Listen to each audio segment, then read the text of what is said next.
Welcome, flip clock fans. This is a special Copal Model 227 flip clock that we've looked at before. You may have seen the video where I show how I whiten this diamond in the rough. Here we have some branding in Japanese that explains why I feel this clock is so special. This time we have a native Japanese speaker to read this for us. 創立25周年記念株式会社コパル昭和49年5月21日 To me, this clock seems historic because it is commemorating the maker of this clock, Copal, a company that was the world's largest and most important manufacturer of camera shutters. Not to mention the maker of the best flip clock mechanisms in the world. While the clock turned out great, you may have noticed that many of the white flip tiles are discolored. Just to refresh our memories, this is what the clock case looked like when we first saw it. It was probably the worst yellowing that I've ever seen. While we were able to correct that, this made the discolored tiles more prominent. The obvious question is, can we whiten the tiles also? It's a good question, but I can already tell you that this could result in significant damage. First, I don't know if the tiles will even whiten, if they're too brittle to remove, or if I'll damage them getting them out, then back in the clock mechanism. At the end, you will see the result and my opinion on if you should try this at home. The first obstacle we must overcome is getting the tiles out without breaking them. There is a technique to this, but here I'm being careful because I don't know if these will be brittle or not. I'm thinking that to get the tiles out more easily, I'll need to remove this bar. You can definitely see the difference between the tiles that are still white and those that have yellowed. Something to keep in mind as I get started is that each model flip clock may have different design.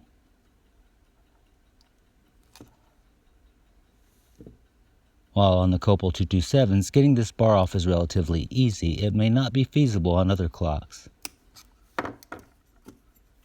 Obviously, what you're watching now may only help you if you're working on this model.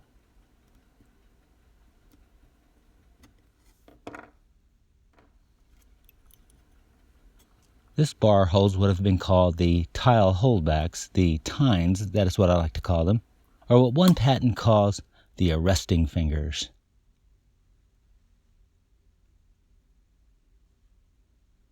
This little thing is crucial in the operation of this flip clock, and I'll need to get it back in place properly to have a working clock.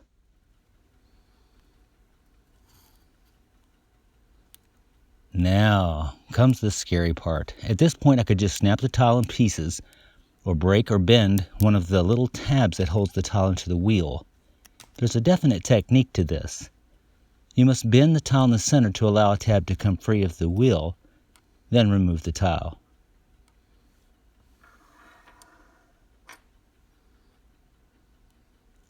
There's a real danger of getting into a groove when doing this and getting careless. There are 108 tiles to remove and 108 chances of screwing up. I'm pushing in the center with my right finger, supporting the left side of the tile with my left thumb to control the movement, then removing the tab on the right from the hole.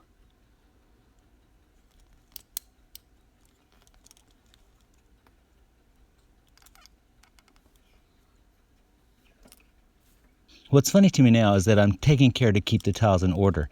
It's funny in retrospect because it's a real time waster. Later you'll see why. The hour tiles come out in exactly the same way. They look cool all laid out like this, but they're not going to stay like this for long.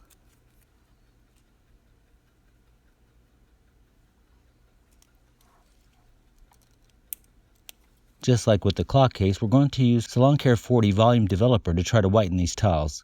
It's 40% hydrogen peroxide in a cream base that will help it stay on the tiles. This is when I thought I'd keep them in order throughout the process. Waste of time.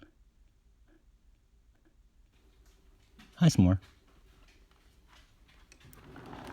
The best thing to do is keep them flat in a glass pan and just keep the minutes and hours separate from each other.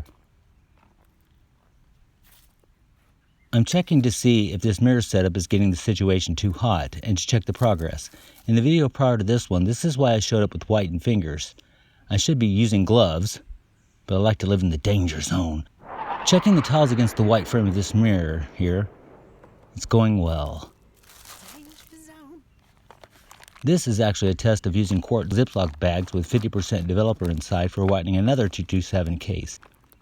It seems it would be easier to flip around in the sun and get it whitened. It worked great, but the bags expanded. They could have popped. This mirror seems to be a good trick for me, especially with all these tiles, so that I won't have to flip over these suckers.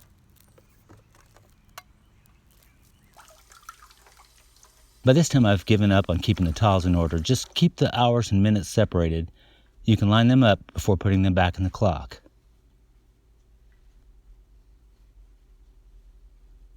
The tiles have survived the whitening, the sun, the heat, and just need to dry out and be reorganized. Crazy little thing is that the tiles have to go right back where they came from if the alarm is going to go off properly. Listening to where this alarm wheel clicks tells you where the clock thinks the time is set.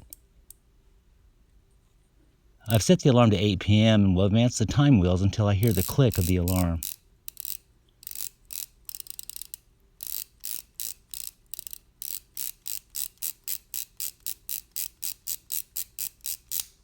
There. Now take note of where that little dimple on the wheel is located. One full revolution is the passing of 60 minutes. I'm trying to nail down when the clock thinks it's set exactly on an hour. It's real close. There. It's got to be really close if we're going to have a working alarm.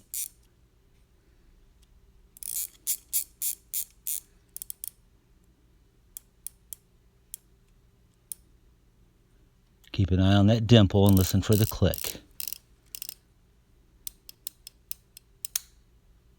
That's it then, our starting point for putting all the tiles back.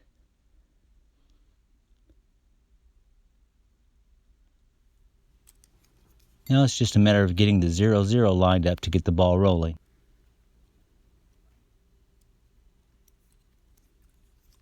In the beginning it's harder than it needs to be because I'm trying to record it. It gets moving along after this.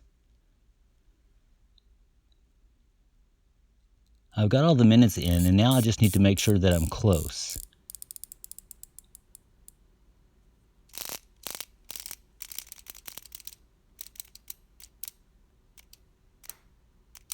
It's going off around the 3-minute mark. I may try to move these digits around, but these flip clocks were not an exact science. We can't forget there was a reason the whole world switched over to the LED digitals.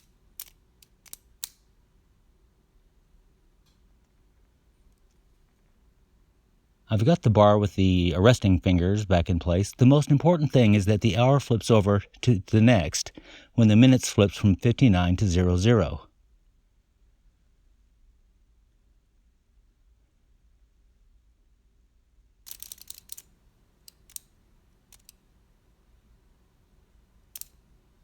As you can see, it's flipping fine and making the hours switch properly.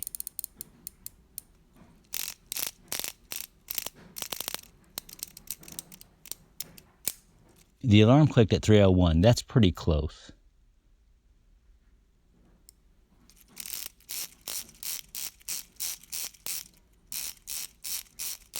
I'm just trying to give you a general look at the tiles so that we can see there's a substantial improvement in the tile whiteness after all these efforts.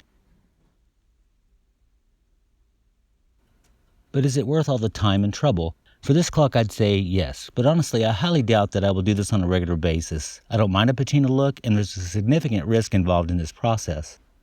But anyway, we still have a nice historic Copal flip clock.